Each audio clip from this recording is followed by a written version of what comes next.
તારીખ 28/2/2017ના દિવસે જાલંધરમાં સ્થિત સ્વામીશ્રી પોઢવા જઈ રહ્યા હતા ત્યારે અમેરિકામાં સેવા આપી રહેલા વિવેકનિધિદાસ સ્વામી આવ્યા હતા. સ્વામીશ્રી તેમને જોતા મર્મભર્યા સ્મિત સાથે બોલ્યા, મારું નામ ખબર છે? પછી વિમાસણમાં પડેલા આજુબાજુના સંતોને સ્વામીશ્રી કહે, આવું તેમણે વિવેકનિધિ સ્વામીએ મને પૂછેલું. તેમનું નામ સંજય. ઓહો સ્વામી, આપને યાદ છે? આ તો 35-36 વર્ષ પહેલાંની વાત છે. આશ્ચર્યમાં ગરકાવ થઈ ગયેલા વિવેકનિધિદાસ સ્વામી બોલી ઉઠ્યા. સ્વામીશ્રી સ્મૃતિ સરોવરમાં વધુ ઊંડા ઉતરતા કહે, આવું ક્યાં પૂછ્યું હતું? પછી જાતે જ કહે, અમદાવાદમાં આપણે આમ એકદમ સામસામે આવી ગયા હતા ત્યારે તમે આ પ્રશ્ન પૂછ્યો હતો. વિવેકનિધિદાસ સ્વામી કહે, સ્વામી જગ્યા તો હું ભૂલી ગયો હતો. આપ અમને કેટલા બધા યાદ રાખો છો.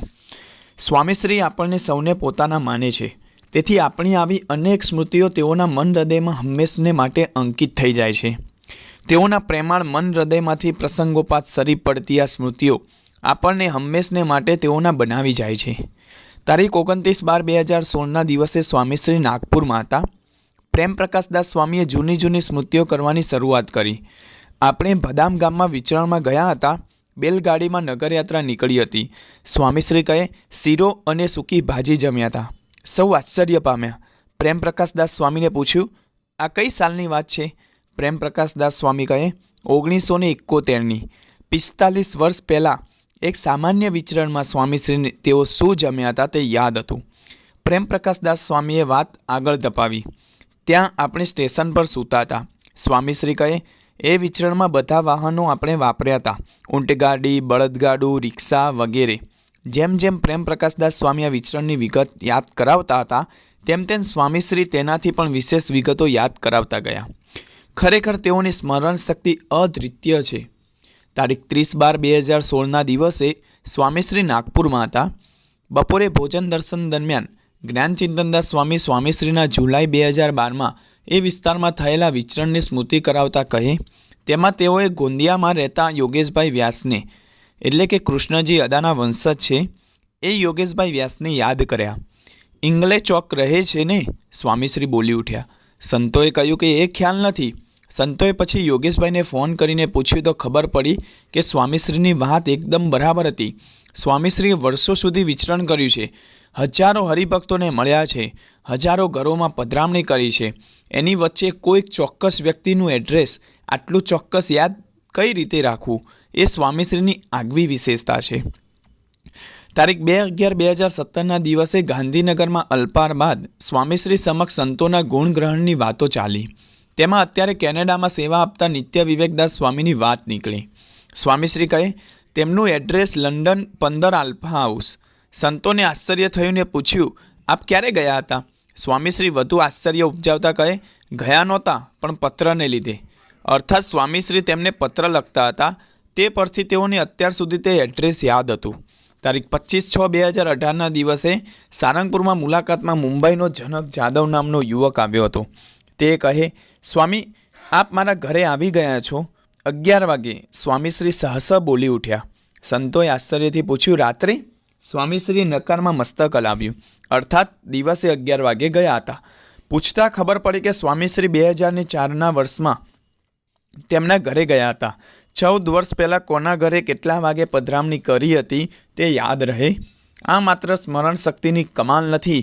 એક ભક્ત સ્વામી સાથે સ્વામીશ્રીનું હૃદય જોડાયું છે તેનું પ્રતિબિંબ છે. દુનિયામાં લોકો એકબીજાને પ્રેમ કરે છે, એકબીજાને મળે છે, પણ એકબીજા સાથે થયેલી મુલાકાતો આ હદે તો યાદ નથી રાખી શકતા.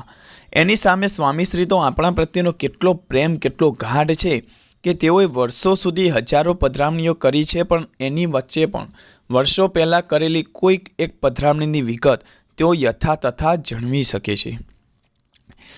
તારીખ 14/7/2018ના દિવસે સારંગપુરમાં મુનિવત્સલદાસ સ્વામીએ સંતોષ મુનિદાસ સ્વામીનો પરિચય આપતા કહ્યું, આપણે એમના ઘરે ગયા ત્યારે તે 1 વર્ષના હતા. ત્યારે આપણે ઉપવાસ હતો. સ્વામીશ્રી સહજમાં યાદ કરતા બોલ્યા, મુનિવત્સલ સ્વામી સહિત સૌ સંતો સ્થિર થઈ ગયા. 1988માં 30 વર્ષ પહેલાંનો એક દિવસ જ્યારે તે હરિભક્તના ઘરે પધરામણી કરી હતી ત્યારે સંતોને ઉપવાસ હતો તેવું યાદ રહે? અને ખરેખર કોઈને યાદ નહોતું. તપાસ કરતાં માલુમ પડ્યું કે ખરેખર તે દિવસે સંતોને ઉપવાસ જ હતો. સ્વામીશ્રીની સ્મૃતિ શક્તિનું રહસ્ય એ છે કે તેઓ જે પણ કાર્ય કરે છે તે પૂર્ણ હૃદયથી કરે છે, અર્ધ હૃદયથી નહીં. પધરામણી હોય કે મુલાકાત, તેઓ દિલથી એમાં જોડાય છે. આથી તેઓની સ્મૃતિ શક્તિનું અમર્યાદિત બની રહે છે. તારીખ 22/7/2017ના દિવસે ટોરન્ટોમાં સ્વામીશ્રી મુલાકાત દરમિયાન લંડનના યુવક મયુર પટેલ લાઇનમાં આવ્યા. તેને જોઈને સ્વામીશ્રીએ તરત યાદ કર્યું કે તેને ફર્સ્ટ ક્લાસ આવ્યો છે. મયુર સહિત સૌ અચંબામાં પડી ગયા, કારણ કે તેને લંડન સ્કૂલ ઓફ ઇકોનોમિક્સમાં આ વર્ષે ફર્સ્ટ ક્લાસ આવ્યો હતો. આ વિગત તેણે 6 જૂન 2017ના દિવસે પત્ર દ્વારા સ્વામીશ્રીને જણાવી આશીર્વાદ લીધા હતા. તે પછી રોજના સેંકડો લેખે હજારો પત્રો પસાર થઈ ગયા હતા, પણ સ્વામીશ્રીને તે પત્ર, તે વિગત અને તે વ્યક્તિ બરાબર યાદ હતા. આપણે સ્વામીશ્રીને પત્ર લખીએ છીએ તે પત્ર તેઓ કેટલા એકાગ્રથી વાંચે, સાંભળે છે. તેઓ આપણા પત્રોને કેટલો અગ્રતા ક્રમ આપે છે તે આ પ્રસંગે છતરાયું થયું. તારીખ 13/4/2017ના દિવસે નૈરોબી સ્થિત સ્વામીશ્રીની પ્રાતઃ પૂજા દરમિયાન કીર્તનો ગવાતા હતા. વચ્ચે વચ્ચે નાના નાના બાળકો મુખપાઠ રજૂ કરતા જતા હતા. તેમાં વર્ણી પટેલ નામના બાળકે અંત્યના 7મા વચનામૃતનો મુખપાઠ રજૂ કર્યો. તેની સામું જોઈને સ્વામીશ્રી બોલ્યા, ગયે વખતે બાળ દિનમાં આ યોગી ગીતાના 7 મુદ્દા બોલી ગયો હતો. બધા સ્તબ્ધ થઈ ગયા. શું અદ્ભુત સ્વામીશ્રીની સ્મૃતિ શક્તિ છે! કયો બાળક કયા દિવસે કયો મુખપાઠ બોલ્યો હતો તે પણ તેઓને યાદ છે.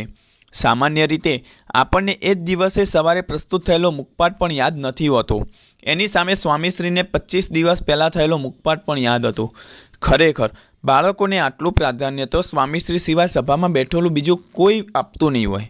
તારીખ 26/5/2017ના રોજ સ્વામીશ્રી અમદાવાદમાં આરામમાં જઈ રહ્યા હતા. એટલામાં ત્યાં આનંદ સ્વરૂપદાસ સ્વામીને જોઈને સ્મિત કરતા તેઓ કહે, અધિવેશન સુખનંદન બન્યા હતા. ઉપસ્થિત સૌ આશ્ચર્યમાં ગરકાવ થઈ ગયા.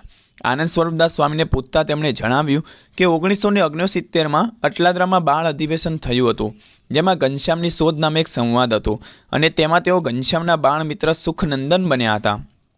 સ્વામીશ્રીને 48 વર્ષ પહેલાંનું એ હજુ ઇદમ યાદ છે. આપણે તો એટલું જ સમજવાનું છે કે સ્વામીશ્રીને જો વર્ષો પહેલાં કોઈ એક ભાવિકના ઘરે કરેલી પધરામણી યાદ હોય તો શું તે યાદશક્તિ કેવળ એક પધરામણી પૂરતી સીમિત હશે?